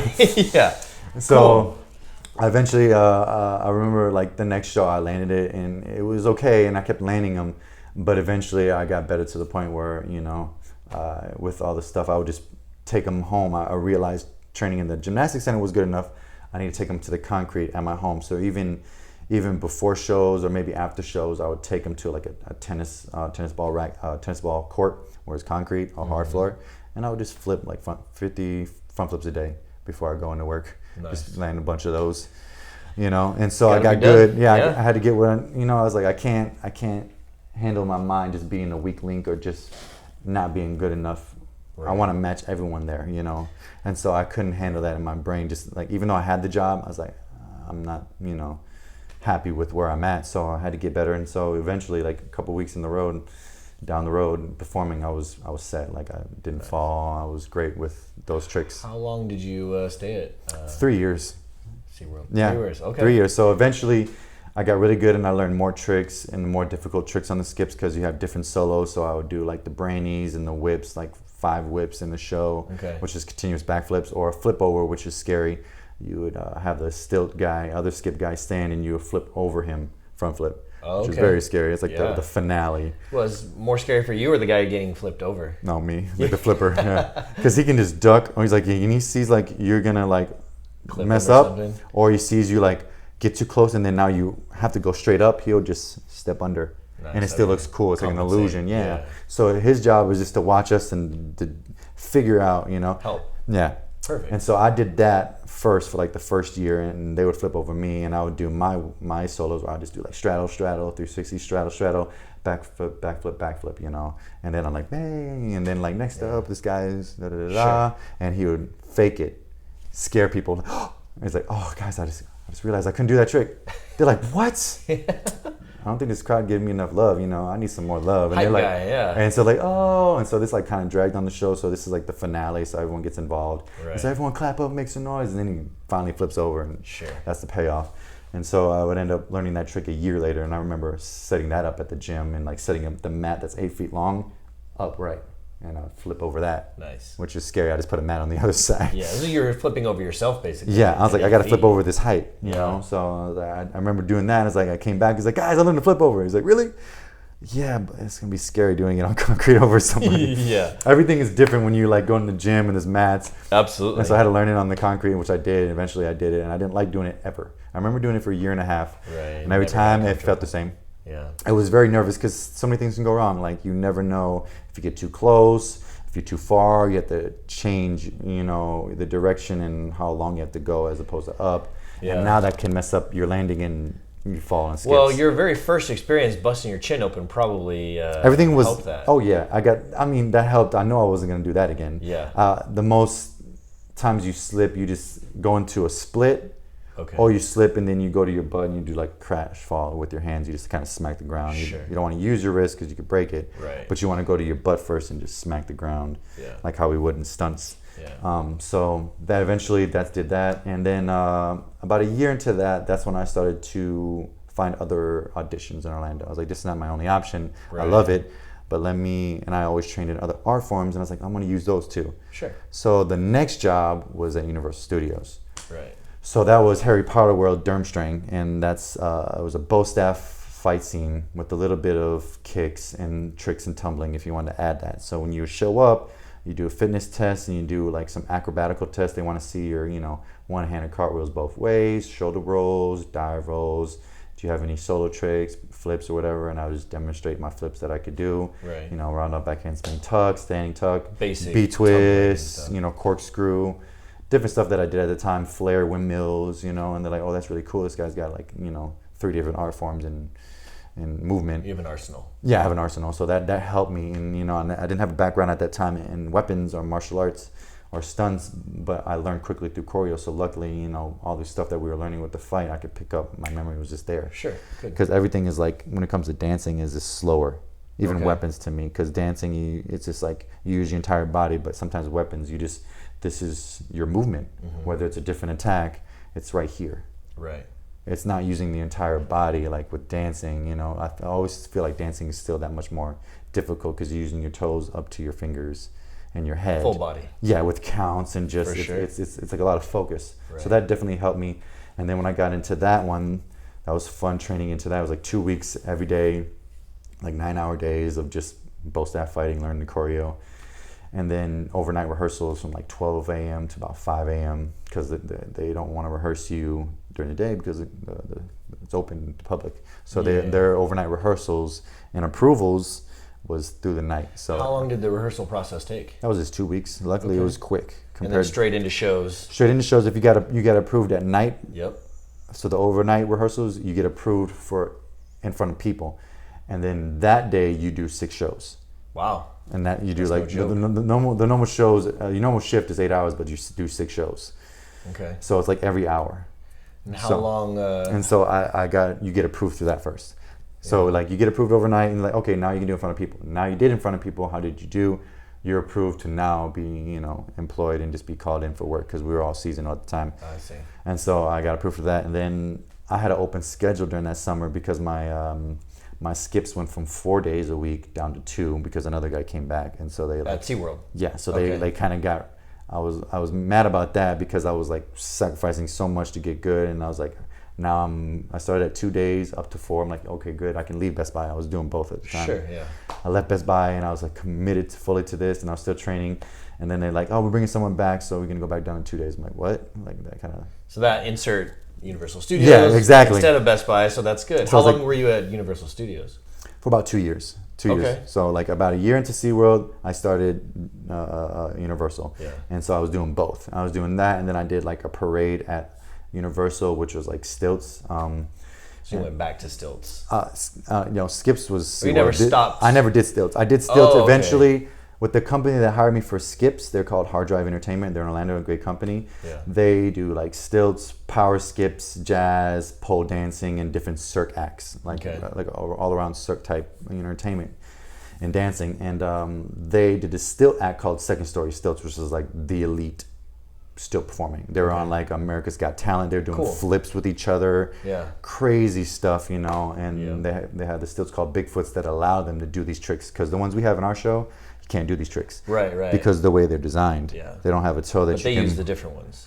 Yeah, they're much more expensive, but much better for, you know, this kind of movement that we wanted to do. We would do like back bends, touch the ground, roll down on our chest, get ourselves back up with a kip up. It was like, people were like, how's this possible on stilts? That's awesome. Even when I got on stilts and I did skips for a year, I was like learning skips all over again. It's another art form. Yeah, Even though you for think sure. it's the same, you know, you still have to find your bearings. Totally different. And so I got up and I was like, well, like, I want to get good at these too. So I would just train myself for about a month. And I was like, hey, I can do 3 of the tricks that I saw on the show that y'all did. And he's like, really? All right, let's rehearse you in for second story. So did you do the same approach, and that you would go and spend hours at a time? Yeah, pretty much like after work or before work. I would, if I had like shows at 1 p.m. to about 9 p.m. at SeaWorld, I would show at 10 a.m. to 11 a.m. and I would just drill. Did stilts. that mess up your spring stilt stuff though? No. It even helped maybe. That's awesome. Because sometimes like it's just another if form of a balance. baseball player tries to play golf, it can mess up your swing, right? So if you go from like this skip stilts to regular stilts, I can see that because they're closely related with like them executing. Yeah, I can see what you're saying. I just didn't have that problem. I don't know if other people have that problem. Right. I didn't feel like I had it though. So, but I can see if you do it in the same day, like fair or if enough. you were performing like you just got done with one set of still performing and your legs are like just heavier or lighter, and then you get on skips, maybe like it takes a couple minutes to get adjusted to like the weight, the difference, because they are heavier. The stilts are much heavier than the skips. Yeah. So, but I never did that. I never did like a set 30 minutes apart from stilts to skips. Oh, okay. So sometimes there's a gap between. Yeah, there's a gap between, and I time would get to adjusted. Yeah, I would get adjusted, and so I ended up getting good at that, the stilts, and then I rehearsed with them, and then I did about like 4 to 5 shows with them on the second story stilt acts. So you had 2 shifts with SeaWorld, and then you did Second story stilts with them, special gigs, like special events. Right. And then I did on call with Universal Studios with the Durmstrang, but they call me all the time because I started working in the summer. And so they always use me for an example for like, you never know. So you went from seasonal to I was like 3 months, kind of part-time, 5 days a full-time. week almost. Okay. I That's was basically working. I full-time. was working 7 days a week between the SeaWorld and that, because they call me and I was like, yeah, I want to come in. I want to make money and I want to get good at this art form, stunts and weapons. And so I take that advantage and I would come in and, I made a lot of friends there that moved on to like stunt films and are like now coordinating like big movies, you know. These guys all moved on. I remember in between shows, they would show me their projects on their like iPads. I'm like, dude, check this out. We made this week. I'm like, okay. And I watch them like, you guys are really good. You guys should be in the movies. I'm talking about like what I see in the movies, they're better. Nice. And I remember telling myself that, and I was like, and then when I remember joining this tour, after about 3 years of SeaWorld and then Universal, I remember seeing them all in movies and then coordinating and choreographing. I'm like, well, that makes sense because you guys are so good. Yeah. And I was so like, they listen to you. Yeah. Yeah, you're welcome. Yeah. But then I didn't realize I should have took advantage of it, because I didn't know at my time that my career, where I was going, whether it was going to be stunts or dancing or acrobats, I was just happy to perform. Right. I'm very happy to be here. So like you got hooked. I got hooked right almost away immediately. on all movements, and then I was like, dang it! If I would have knew that, I would have got off work and trained with these guys, because they're like the elite. But I didn't realize that was my path at that time. I was just very happy just to perform. Sure. Yeah. And I even picked up jazz gigs. I would train for my company, and I got good at their classes and taking jazz and lyrical. And like, oh, Antonio, you're getting really good at this stuff.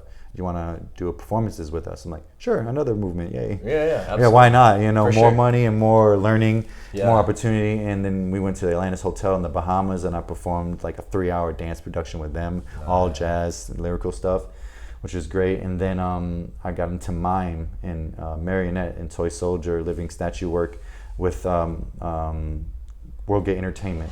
So they're geared towards that art form of like the mime world, that kind of acts. Talk about diversity and just picking up as much as you possibly can. I was addicted to learning and addicted to movement. I thought all of it was beauty. I would watch Brishnikov and ballet. I'm like, that's amazing. Yeah. I'm gonna learn what I can. I'm not gonna get good as Brishnikov. Well, I would argue that you kind of still are addicted to learning yes, movement, right? exactly. That's what got you here. Right. That's why I'm still learning till this day, every day. Sure. And that's awesome. yeah, I remember that was like when I worked for the mime company.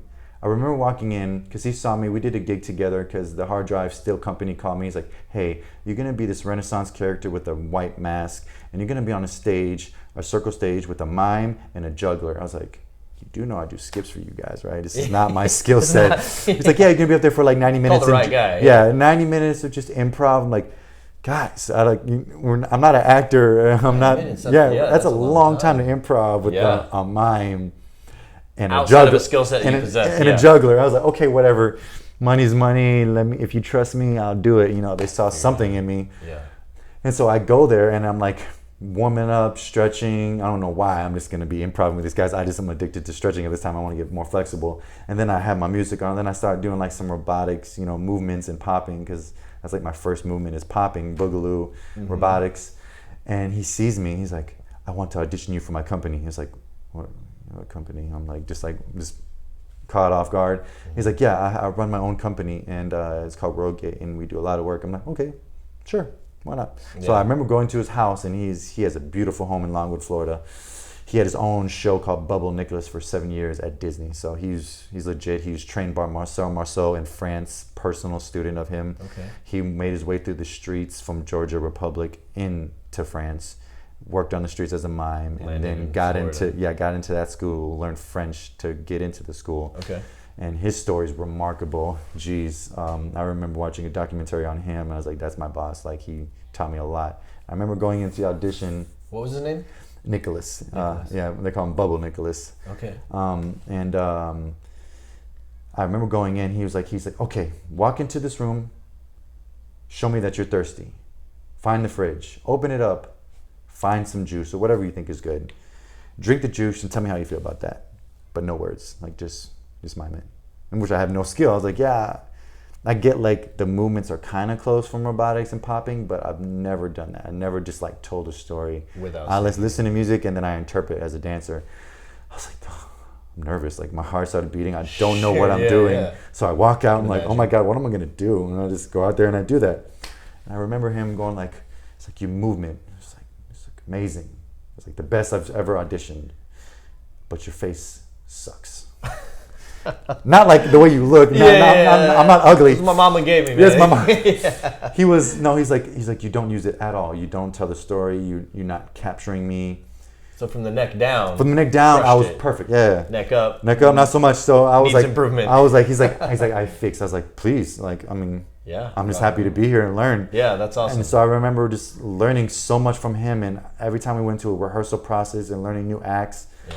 I was like, oh man, I want to soak in so much from this guy because he gets it, like the art of less is more sometimes in this art form. Mm-hmm. And he was a big fan of Michael. Okay. And he was trained. Another shared passion you and I share, Michael Jackson. So when he was learning from Marcel in France at the time, Michael Jackson was learning from him. Okay. So he would see Michael Jackson in passing. That's like, a nice classmate. He's like, is that Michael Jackson? Yeah. So you see the movements of Michael Jackson, this and this, and then he'll do the moonwalk in place. That's called the Marcel Marceau walk. It's a mime walk. It's a technique. So a lot of the techniques that Michael Jackson would use on stage and the looks and the fingers and everything that's very small and like make people pass out, like he will get that from the training with Marcel Marceau. Okay, yeah. And the art of capturing your audience without a big flashy movement or singing or look at me, I'm moving. Yeah. It was more just like a feeling, and you would look and you draw someone in, and you watch Marcel Marceau into his 90s. He was performing like he had sold out stadiums, and he was just him. Like that art form is just like beautiful. Yeah. So I was like, you know what? I'm gonna learn a lot from this. And he's like, do you know Charlie Chaplin? I was like, no. He's like, you don't know Charlie Chaplin? I'm like, I'm a street popper, man. I'm sorry, I'm not that educated. Okay, fair enough. Even like, now, I think like, how did you not know? I know. Yeah. I feel bad, but he's like, he gave me like 6 DVDs. Yeah. And he's like, learn. Go watch. And then come back and we rehearse and like get ideas from him. You know, I was like, because you always get ideas and inspirations from other artists that are great. For sure. And he's like, and study Marcel Marceau and this and that. I'm like, all right. And that's when I started studying Marcel Marceau. And I'll come into rehearsals with ideas, and he would always give me ideas. And anytime we would mess around and like make a new show, he would always demonstrate stuff first. Like, this is what I want, and it's just like beautiful to watch. I'm like, yeah, you should just do this, man. You're so good. You don't need me. You don't need me. Every time I watch, I'm like, dang, man, that's why you Bubble Nicholas. He's so good. How long magical. Did you train with this guy? I would say about 2 years I worked with him, and he's the one who took me to the Grammys, because I remember after doing about a year of work with him. He called me up. That was nice. Yeah. Yeah, he called me up and he was like, "Hey, Antonio, do you want to do the Grammys?" I was like, "Do I want? What? No, like just tell me when and where, Nicholas. Yeah. You're Like supposed to the call Grammys? me. Yeah, You just yeah. call me. He's like, I need you. March 1st, we're doing the Grammys for Taylor Swift. We're opening the Grammys. Like, cool. Don't even tell me the money. Yeah. Like that publicity alone, or just that experience. Put that on your resume. Yeah, that for sure. experience was great. And I remember saying, "Yeah, let's go." And he's like, "It pays." I'm like, "Don't worry about it. Just pay me whatever." Yeah. He's like, "No, it pays really good." I was like, "I'm bet, but I don't really care. I'm just really excited." Yeah, for sure. And so I took it. It was great money, and it was a great experience. Rehearsed for like a week, but the rehearsals were so easy because we were a specialty act, and we would they already learned the routines from the tour, and we would just implement the specialty acts with us and the other people that were joining in for the big Grammy performance. Okay. So the specialty acts just came in, and like we had the easy part. And I remember it's like 2 or 3 rehearsals, and then the dress rehearsal at the Grammys, and that's what was cool because you got to see all the dress rehearsals. So I got to watch Bruno Mars and all the Marley brothers, the Sons, perform their reggae tribute 2013 for free. I was just like, and everyone is just like nonchalant, stretching, talking. Like, y'all not seeing Bruno Mars right now? Focus. I know it's a dress rehearsal, but dang, like y'all see this all the time. They're just like normal. Yeah, I'm like, oh man, I'm just like blown away. And I'm watching Justin Timberlake perform. He has his beard, hoodie on, no band, just him. Like he was the only act that I saw. Just him. He's like, no, y'all good. I trust y'all. Yeah. I just need to run up my vocals, see where this thing's at. He just goes out there with the hoodie and he does Suit and Tie. This is when Suit and Tie just came out. Okay. It was out for a month. And so I was like, did your mind explode inside of your skull, or did it actually like ooze out? it was more like out of the body experiences. Like I didn't realize. And plus, we were so far. I was up in a suite watching it, and it was still cool because you see him on the TV, and you see his small body on the stage. Right. And where we were a dressing room or whatever is in a suite up top watching. Yeah. So I got to watch Adair, him and Bruno, and that was pretty cool. Adele? And then Adele, right? Adele. Yeah, British. Yeah. What did I say? Adair? Adair, she's in our show. Yeah, she's in our show. Adair, we love you, Adair. Adair as well. is in the show too. She was a Grammy artist. No, Adele. And she was pretty cool. She walked by me, and they make us sign stuff that you can't approach them. Yeah. And I was like, oh man. So I see her walk by me, and she looked very serious, and she was like surrounded by like 8 bodyguards. I was like, I definitely can't go to her. Yeah. So I just like oh, stay out of jail. Yeah. And that was pretty cool. And I remember going to eat at the show meal, and I was right in front of Bruno Mars band. And these guys did not look like a Bruno Mars band because they're so dressed up really nice, and then you off stage are like snapbacks, Ray-Bans, sunglasses, tank tops, and shorts, and it's like Vans. I'm just like, oh, you guys look cool, man. I was like, well, who are y'all? I was like, I want to go with you guys. Yeah. Yeah, right. And it's like, what are y'all doing? What kind of act? He's like, oh, we're Bruno Mars band. I was like, what? That's dope. So I sat down and ate with them, and one of them, I won't tell the story how he broke his leg, but it was a funny story. He was in a wheelchair, and they were like scooting him around. And then right when the performance came up, they put him on a boot, and he was just up there just on the trombone, just doing the steps. I was like, that was pretty cool. That's awesome. That was a fun experience. I remember doing the experience and performing. It was fun. And then I saw LL Cool J come up. I was like, oh, it's LL Cool J. And I saw Lucy Liu. I was like, hey, it's Lucy Liu. Meanwhile, I'm just like holding my boss is the mime. I'm like controlling him as a puppet, and I'm on the stilts controlling him. And I just remember seeing, those people. And then I saw J-Lo as soon as I got backstage. That was pretty cool. Yeah. She looked good in the dress. She always looks good. Yeah, she looked good. Yeah. 2013. I remember coming out for like a split second and then going back in. I was like, I'm gonna go. Yeah. So she went back in her tent, and that was pretty cool. That was a fun experience. And then that was surreal. And I remember flying home to Minnesota the next day because I had a week off. Mm-hmm. Luckily, it timed up with my week off.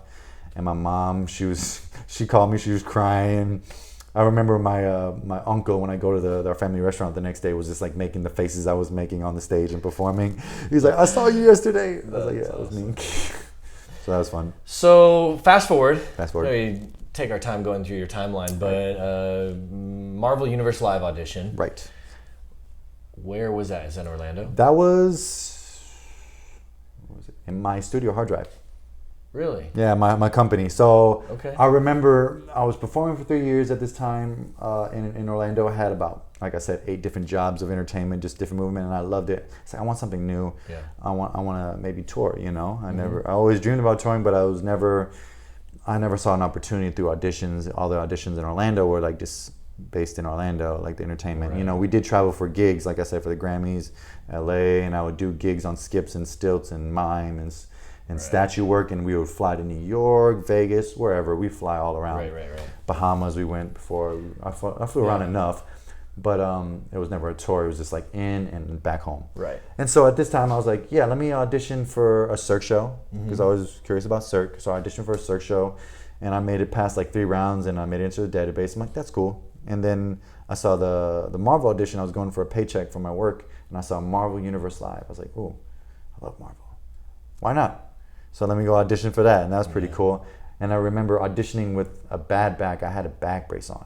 Oh. And I still flipped. I remember doing like a card, full twist, my B twist, my corks, all my flips and stuff like that. And this is when I first had my back injury, and I wasn't educated on like rolling out. And I didn't have a softball, deep tissue massage. I didn't have any of these techniques. I just stretched, and I would overtrain. I didn't know how to take care of my body at this time of my life. So I had a back injury, and that was terrible on skips and stunts, just to like get through shows. And I was just in a lot of painkillers, which I shouldn't have been. And I was on like a TENS unit to like numb the back. Right. So then I wear a back brace. I'm like over here wearing a back brace, flipping on skips. Like, this is not a good look, I need to fix something here. Right. But eventually I educated myself, and now I don't wear back braces. I have a great back, and due to that softball and my stretching techniques, and I'm just aware of my body more, where I feel stress and where I need to stretch more and focus on that day. Sure. Instead of just focusing on certain splits, I focus on the health of my body, Right. So I geared towards that. And then I remember getting a call way later. It was like 6 months. Because it was the building process. They were auditioning. Yeah, that's interesting because... And I forgot completely I auditioned. Yeah, in the process, we're literally just talking about this, and I've had this conversation with other people I've interviewed.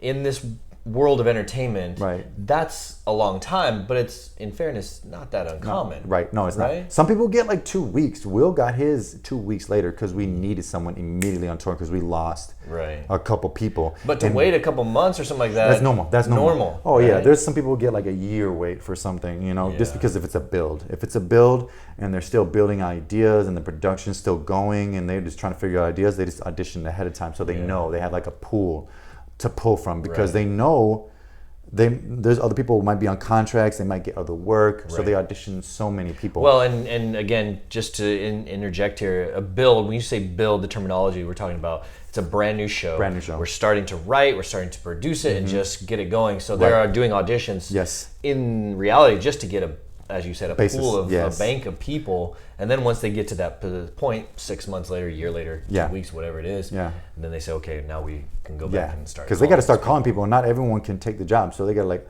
okay, we filled this position, let's call them. Oh, they got work. Oh, crap. Now we got to find. Oh, maybe we got to move him here and move this guy there. Like I don't know what, shout outs to the casting, but I'm pretty sure they deal with that. Like, where would we put this guy? We can't find this gap. He might work for Wolverine. We'll see. Well, and to flip it on the other side, because I spoke to Taylor Castriota, and she was saying that sometimes you have all the skill sets, whether it's any of the many skills that you possess, but you're an inch too tall, or you're an inch too short, or man, if we had just found you, we just offered the contract to somebody else, right? So that's very, very common as well. That's it's something to focus on if you get in this art form, is don't take anything personal. Just keep auditioning, keep training, keep focus on your craft. It's just the timing. Like if you just, like my friend said, if you go to 10 auditions, you get one, you're living a good career. Yeah. Auditions should be something fun. My friend always told me, audition is a free class. It's funny. You're not wrong. And by the time this comes out, I literally just had that conversation. Yeah, it's a free class. Man, I got a free class out of it. Like, literally. What a great way to look at it. And maybe an opportunity. We'll see. Yeah, and so for the viewer who are considering following, maybe you have obviously a non-traditional path, but to follow it and to try to get into a career like this, the idea that, hey, if you can flip your brain into, oh, I got rejected. Taylor, for example, said, give me something. He said, oh, you were perfect. You're just too tall. Well, sometimes the feedback of maybe work on this is actually more constructive and helpful, and even more encouraging. And so I think what you're saying is really great advice as well, in that, don't necessarily take it personally. There are a bunch of factors that you may not get the opportunity to get that opportunity to sit down with the producer or the person auditioning and say, can you give me some feedback? But understand that there may be things out of your control as a performer or coordinator or whatever the case may be, and to not take it personally. Yeah, not take it personal. Yeah, is like massive. it sucks. Don't get me wrong. Like I've auditioned things that I really wanted because it's just where I want to be, where I want to live or whatever. And I made it in databases, a lot of circ shows, and I'm like, just hire me. But like I was like, I don't take it personally anymore, just because one, I have good work here, but I've been on the end where it's just like I realize I've seen people who audition for the show who are like beyond talented, just like it's remarkable, and they move on to movies, and then I see them in movies, I'm like, see, they auditioned for the show and they didn't even get in. Right. Their career is amazing, but they didn't get in because we already have a Spider-Man. We already have 3 of them, 4 of them, whatever, and that's the only role he could play. Yep. And we're not going to get rid of ours because ours are great too. Yes. It's not a better or great thing, but we're already on a contract, and the company likes to stay, give you contract because you work hard for them and you sacrifice for them and you still have the skill. Yes. So don't take it personal if you're not getting that work because they're taking care of their current investment, and their current employee. Yeah. So shout out to Felix who auditioned, man. You're a beast, and proud of what you're doing in Hollywood. Keep working. Yeah. He auditioned for this. I'm like, you didn't get this?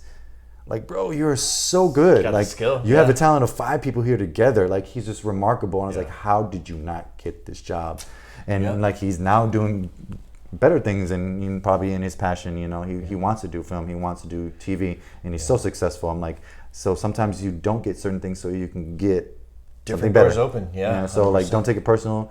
Stay on your craft. Stay focused. Stay hardworking, and just keep auditioning. That's a little advice. Yeah, well, I was going to say more often than not, I would give you the floor to kind of say, hey, how would someone get to where you are? And in addition to all the stories that you've shared, there's a common theme, and I've talked about this a couple of times, and it's among elite athletes and very, very motivated and hardworking people, is that it becomes an obsession. Yeah. And I think if the viewer who's listened to this and watched this can take away anything from this, is that even if you start late in life, right, and 23 isn't late in life, but for some professions it is, right? Yeah. But the idea that you would devote so much time and energy to you seems very logical and understanding, and like that's how you get things done. Right. For some, that is maybe a new concept or new idea, and so I think it's great advice. So thank you for sharing that. Yeah, definitely. Yeah. In conclusion, I always ask the same questions to everybody. Have you gone through those? No. Have you heard them? No, okay, no. Similar to your French leader, or French inspiration. Right. We have a series of questions that I like to ask. Sounds good. And we'll go for it. Let's go. Question number 1: what is your favorite word? Oh gosh. I don't know. It's like a mixture. I'll just pick a word that I say a lot, and that's probably like word. Your favorite word is a word. Word. It's very diverse. Yeah, it's very. You can use it in so many instances. Yeah. Like I say bars a lot just because it's like emphasis. If you say something that's like epic, I'm like bars, and that's and hip hop term bar is the line that you say in a rhyme. That is one bar, another bar. So if you have bars, that means you can say something epic or smart or like you say something that's like poetic. You're like bars, or something that's true. You know what I'm saying? Yeah. Okay. So if you say something that's true, he's like bars. But so you can also say word. Will know exactly what you're talking about. Yeah. And or you can say word too. That's why it works too. Word. That's awesome. Yeah. So conversely, what is your least favorite word? Wow. Oh man. Conversely, like what I say as I talk with people. Opposite. Oh. So your favorite word. Yeah. Right. Word. Other end of the spectrum. What's your least favorite word? I'll probably pick a word that it's just hard to get off the tongue. Oh man. Complimentary. Okay. I have to focus to say that, so I don't like it. I want to say complimentary, like I don't know, like See, like I'm just thinking it now, complimentary, but it's complimentary. You have a complimentary breakfast here, and I feel like I don't say it, and I just like mumble the words. I'm just like I just don't like that word. Well, in your defense, there are different ways to pronounce it. Exactly. So I'm just like complimentary. Yeah, complimentary breakfast. Whatever makes you happy. Right? Yeah. So I don't like that one. Okay. What turns you on? And a woman, or very open ended. Everyone always kind of hesitates. Like, what are you talking what turns about? me on? Life, women, you in general. Like, what turns you on? What turns me on? Creativity, comedy, laughter, sense of humor. I love laughing. I love make my wife laugh all the time, And sometimes she just looks at me and thinks I'm stupid, and she says, "You're stupid." But I still think that's a good response. We'll take it, yeah. I'll take that. That's laughing. better than no That's like a response. laughter inside, but she doesn't want to admit it to me. That's how I take it. We'll go with that, yeah. Yeah, so I like sense of humor. I love just to explore what's in my brain out loud and not get judged for it. So that's usually comes with a good sense of humor. Right, yeah. There's a lot going on up there, and like that's why I'm happy to perform, just because I get to use all that. Love You it. know, when I play different characters on the stage of Marvel, I use different feelings and different things that are going in my head to attack that character that day. Right. So I play like 7 characters in the show, and each time like, okay, what would this person do? Let me just draw in from this experience or this feeling. So, but we don't get to express verbally how I feel because we're out there physical. Yeah. So Characters have their personality I have a already. rare few friends that I do that with. I can really just say what I feel in my head. And Creativity coming back, yeah. that makes sense. Yeah, and they have a good sense of humor, so that's why they're close to me. Yeah, absolutely. So that's what I guess you said draws me in. What I'm attracted to is people with great sense of humor, not judging and forgiving, you know, like ready to keep growing. Like I like people that like to grow, like don't get stuck in a vicious circle and just say, oh, it just happened. That's kind of an unattractive trait to me when people like, oh, it's just the way it is. I'm like, no, it's not. Like try to learn from your experiences. Like sometimes you didn't get something that you wanted because you did too much of this or too much of that or weren't focused. Like reevaluate yourself, critique yourself, and be comfortable with critiquing yourself, and then maybe you can grow. Like say like you show up late one day because you were out late drinking. You know, nothing wrong with drinking. You can have a beer and go to sleep. But if people who do that and they show up late, it's like, well, I had to have the drink. I had to get rid of that stress. I'm like, no, you didn't. Like that's not, and you just keep doing it. Yeah. If I can see if you did it once and you just, it's been months and months you haven't drank, and you just need to get like you had a lot of stress in your life. I get that. I've been there. You know. Okay. I've been there, but if you show up late, you know, like late to work, and you're like, oh, I needed that, and you just make an excuse as opposed to learning from it. Yeah, it's like I'm not going to do that again. I'm literally not. I'm gonna go home. I'm gonna drink some water. I'm gonna hydrate and go to sleep. You know what I'm saying? Like that. That's what you should learn from it, and you should take that and you show up the next day fueled and ready to go, and you had a great day at work, and you gave it your all. That's a learning. That's attractive when someone can admit their wrongs and not just get stuck in a vicious circle and just make excuses. That's an unattractive trait. So people that like to grow and learn, because I'm always learning from my mistakes. Like-mindedness. Well, I was gonna say I can empathize, but I can't really because I don't drink. You drink? So, No, I don't drink. So I would say I've never showed up to work feeling the night before, so I never got to that point. Okay. I've had drinks before, like maybe like 2 or 3 beers. Yeah. And I know not early shows like today. Last night we had the party, and there's months I don't go by for 2 months I don't have a beer, and then I'm like we have a closing party. I'm like, oh, I'll have a couple beers. Yeah. And I did, but we don't have shows till later, and I feel amazing because I had good sleep. But sure. if I had early shows, You're like a responsible. 3-show day, Yeah. I would have not had those beers. Well, yeah, because it's I funny know how 'cause- my body feels dehydrated the next day. I was like, Yeah. we have to hydrate for 3 I'll shows, do and that we too. sweat so much. So it was no way I would have drank if we had 3 shows. I would just literally probably just ended up like you and went to sleep early. Well, that's what I'm saying. That's the irony, right? Is I know, like, okay, this party's at a bar. There's not gonna be really anything for me. And I'm vegan, so that go to don't bed. help. Yeah. They had chicken wings and cheese sticks. I'm like, I want to go home and eat. Like literally as I was drinking, I was like, I want to go home and eat now and hydrate because I already know what my body wants to feel like tomorrow. Yeah, nice. So, but yeah, Okay. those are traits. Good. So you kind of already answered this, but the next question is what turns you off? Turns me off. Yes, I guess I can maybe even go into more, but yeah. So people that don't learn, and people don't have a sense of humor. Oh man, what's another one? You don't have to give like a huge explanation or anything. Yeah, usually people that just But that makes sense. People that can admit they're wrong and learn and change is a good trait. And be aware that not everyone takes your actions the same. Like you think of one action can be respectful to some people or funny, but it could be disrespectful for another person in the same room. So just be aware of that and just always be willing. Like, I'm sorry I offended you. That's not what I meant. Be willing to always apologize and see that everyone else takes something differently. For sure. And always be willing to just have empathy for others. Empathy is a good trait. So if you don't have empathy, even though you don't think it's disrespectful, and if someone said that to you, you would laugh, doesn't mean they would laugh and they find it hurtful. Always find it in yourself to have empathy, even if you don't get it. That's the whole point of empathy. Is like, I don't understand why you're hurting from these words, but I feel bad respect about you it. anyway. I feel bad about it, and I want you to feel better. You know, that's a Yeah. good trait. So if you don't have that, that's not a good trait. Yeah. The next question is, what is your favorite curse word?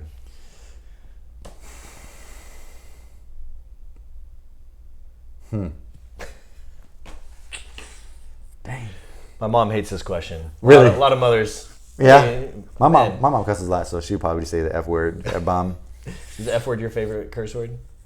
No, I would say. I mean, it's funny. You can do so much with it. I would just say the word I use the most is damn, just because I like damn. Like you have different you can use it differently. Damn. Yeah. Like it doesn't sound as bad. You don't sound like a bad person or just like I feel like damn could be like at a professional setting like damn like I stubbed my toe. But if you say F word or just the F bomb, you're just like whoa dude, you need to woosah something. Fair You know, enough. something's going on in your life. Yeah, something's going on in your life that stubbing your got toe does not bigger deserve. problems. Yeah, that doesn't deserve the F bomb. Sorry. That's funny. Yeah, so like I would say damn is more acceptable, so I use it more. So I'm like damn. Okay. I use it very, and it's like it doesn't even feel like it. When I hear other people say it, I don't feel like Well, it's it's not as aggressive. offensive as you said. So therefore, I say it a lot more, you know. But Okay. yeah. Good. What sound or noise do you love? Oh man. You only get one. Or love. I can pick one for both. Sound or noise? Sound or noise. Which one do you love? Like when you hear that, you're like, yes. Ooh, I love that sound. I love that noise. I don't know. Sound. God, I don't know. Like maybe wind. I like wind. Like a calm wind. A calm wind. Not like Breeze. aggressive hurricane, but just like Breeze. a breeze. Yeah. Okay. It's like relaxing. It's just like you walk Yeah. outside and it's like That's it's really good. relaxing. Yeah. What sound or noise do you hate? What do I hate? If someone needs to change their brake pads. The squeak from it? I've been there. And my first car was there, and that was the most Yeah. annoying thing in the world. I felt bad every time I pulled up to a street light. I'm like, honestly, I don't have any money. Sorry. Yeah. I bought this car from like a crackhead. I swear, it's $900. That's all I could afford in high school. Yeah. But yeah, like that's annoying. That's a bad sound. That's yeah, a bad I'll sound give because you it's religious. It doesn't go away. that. Yeah. It doesn't happens get better. every stop sign, Yeah. every stoplight. You're like, What? because imagine it lasting for more than a minute straight. Yeah. Because it's only a stoplight, and then once you fully stop, it stops. That's true. So the longest you probably hear is 3-4 seconds. Just imagine hearing that for a minute. Yeah. Well, you have a lot of different skills, but if I said, other than the profession you currently participate in, what other profession would you most like to attempt? Acting is not part of it, right? Like that's still considered entertainment, right? Yeah, I think you're Right, yeah. I would say music, just because I was pursuing it before. trying to go to production, be a producer, or would you more like to writer, perform? more like Right. like pick up the instrument and write the lyrics, and produce too, because I've been in the studio and I've made beats and I've made there. I've been messing with the sound with a guy who knows his way around it. I'm like, okay, I want this sound to do this. Let's Right. decrescendo this for this bar. I Okay. know how to direct. So something I involving know how to direct music, every sound that I hear. Right. I just don't know how to click the mouse and then touch the thing. Make You know it what I'm saying? happen. Yeah, yeah. The engineering part. You know, I know exactly what I want to do. Being like, all right, give me the beat. This is the bass. This is the snare. All right, let me add the keys. I know how to do all that. Well, the nice part is the engineering part can be taught.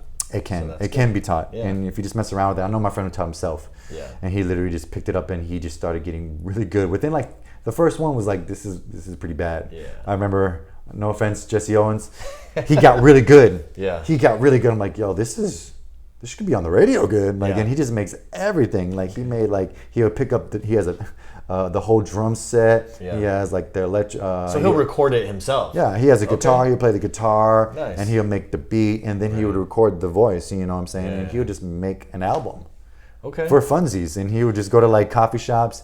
And this is just a side gig because he was a ballet jazz dancer. He did hip hop.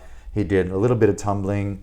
He's a great skateboarder. Like he's a phenomenal skateboarder, and he shoots a lot of skate videos and produces that stuff. He has a lot of passions, Okay. like some like me, I guess, but others Yeah. who just pick up so many different passions. But he taught himself sound engineering. Well, it's one thing I've learned is to say you can't do that yet. Right. Not yet. Yeah, not yet. So then, other than that, now that we've identified what you'd like to do, Eventually, what yeah. is a profession you would not like to attempt?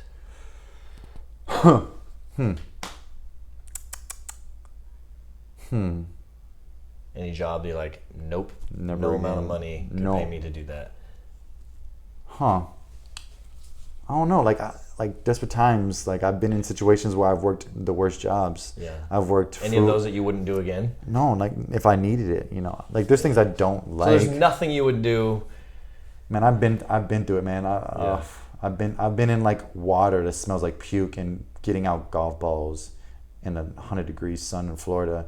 That was miserable, but it was good money. And if I needed that again, that money to take care of my family or whatever, like sure, Do what you got to do. I do what I gotta do. Like I've been there. Like I've been struggling, and I remember eating rice and soy sauce for like a week straight.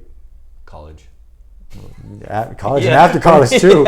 I'm like, I've been there. Like I know what it takes just Yeah. to get by, and I don't prefer to it, you know. But I've been through enough struggles, and I've stuck things out to the end, you know. And I don't know. I've since a young age, the fact that I was working, you know, 14 to help out my mom's, I just thought I had an interesting, you know, childhood, and responsibilities were early, Right.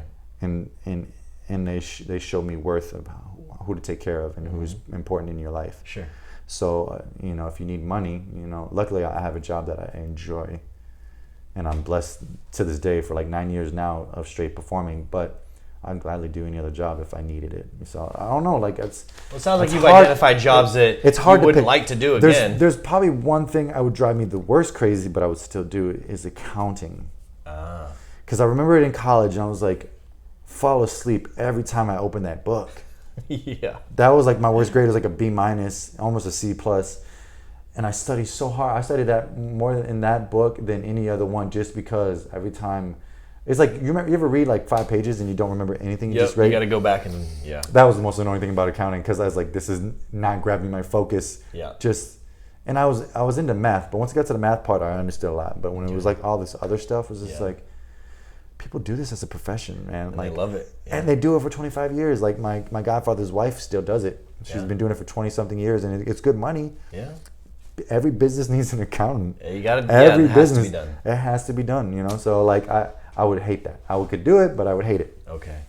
I got 2 last questions. Okay. One, whether you believe it or not, if heaven exists, what would you like to hear God say when you arrive? Well done. There's a song too by Jamie Foxx that said that. Well, it wasn't God, it was his grandmother, because his grandmother died at like 94 or something, and she raised him. Yeah. And he made a song on his second album. Sorry, first album was like not huge, it was like 94, but the one Unpredictable that you probably know, that's Yeah. like, people think that's the first album. It's not. But that album, at the end, he sings a song to his grandmother, and when he gets to heaven, he's trying to find her. He's like, have you seen this lady? Yeah. And he says her name, and then he's looking for her, and he finally sees her, and she's like, wraps her rings around me and says, well done. You know, I did, you raised me right, and I lived my life according to what you wanted it for What you me. loved Yeah, to yeah. hear. So, I mean, I've struggled, and I've been through, ups and downs, and I've conquered a lot of things, but I would like to know that I learned, and I did a good job for the people around me and the people that loved me, and I loved them back. So, well done would be a good That'd 2 be words. nice to hear, Yeah, well for done. sure. And then finally, I always kind of preface it a little bit and say it's kind of morbid, but I like to ask. If this was the last time that you and I would ever speak, what would you say to me? Don't change. Like I don't know if you know what you're doing, but the vibes, the energy, and the positivity that you give off is, what's the word? It spreads. Well, what's the good word for that? Contagious. Contagious. We I know. wanted to say that, but that sounds like a disease. Yeah. But it's a good contagious. A good disease. It's yeah. a good disease. The best kind, right? I would say when it comes to, I've seen other people in your position, and they treat it like a job, and when you come into your office, we're hurt and we need you, and I think that you understand that more than anything, and you have a passion for what you do, and you do want to help us, and that shows. To come in your office and it's like a hassle for you, I was like, I've seen that with other PTs. I'm just like, you're in the wrong profession, bro. I'm sorry. That's like TJ coming to me every time and like telling me how to do this performance better. I'm like, I'm usually like, oh yeah, I can do that. Tell me how it looks next time. Yeah. I'm excited to do better at my job. For sure. So that's the equivalent to him coming up to me and saying like, hey man, can you try this? I was like, oh man, Yeah. you don't have that attitude. And I've seen PTs that have the attitude. I'm just like, bro, I really need you to help me out here. This is what they pay you for. Right, yeah. You should enjoy your job, especially people that really don't get into this PT job just because their parents told them to. They have a passion for, body and taking care of others. Same thing with other, things that people get into, taking care of others, massage therapy or whatever. Right. It's just like, it's you picked the right career, and it definitely shows with this company, and between all the management, all the other staff. It's just like you bring in the best vibes and good energy and good conversations, and just it's people come in your office not even to get fake, sometimes just to hang out. I've seen so many people hang out, and I'm like, what? All y'all heard? He's like, no, we just want to hang out with Jay. We got good music, we got good conversation, we got the game on. Yeah. It's like you just have good vibes. So I would say don't change. If that's your goal, what you intend to do, it's working. So good. Well, it absolutely is, in the sense that, and I've said this before, I approach it very much in the idea, like as you already alluded to, that yes, people come to my office and hang out, and I'm okay with that. Right. Give me people to talk to and enjoy the day, right? I also am very cognizant of the idea, as you said, that usually if you're coming to my office because you're hurt, like, you don't want to be there because you're hurt. You don't want to be hurt, right? No, you want to feel good. So it's kind of interesting dynamic, because a lot of times it's not people's best personality.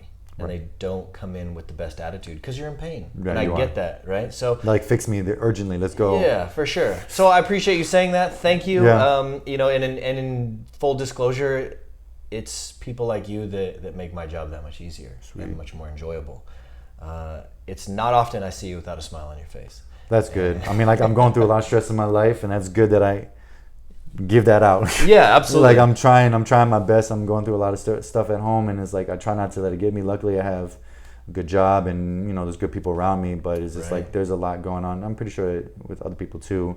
I'm not the only one, but like this is probably the most struggling year and a half of my adult life, just because what's going on with my wife. Yeah. Shout out to Mrs. Naomi Jackson. Yeah, she's staying strong and she's happy, but it's just like a lot of going on at home, and just like I've never been in this. I've been through it with my mom, when we could live with her, but now it's like a different experience all in itself, and it's just like I want to see the end of the storm soon. It's like I'm going through it, but the fact that I can stay in good, like you said, I have a smile on my face and I'm happy.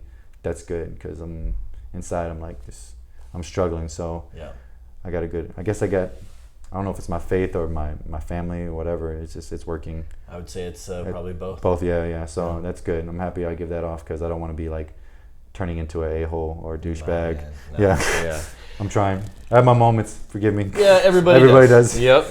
So. Well, in the end, as I said, I'm happy you're here. Yeah, thank you. I'm grateful to have met you and had you in my life, and not only your work ethic, but your mentality and approach to work and life in general, I think is demonstrated on stage and off. I don't think that anyone that comes in contact with you would question that. So sweet, I appreciate you taking the time to come thank speak you so to much. me. Yeah, it was fun. It was awesome. And yeah.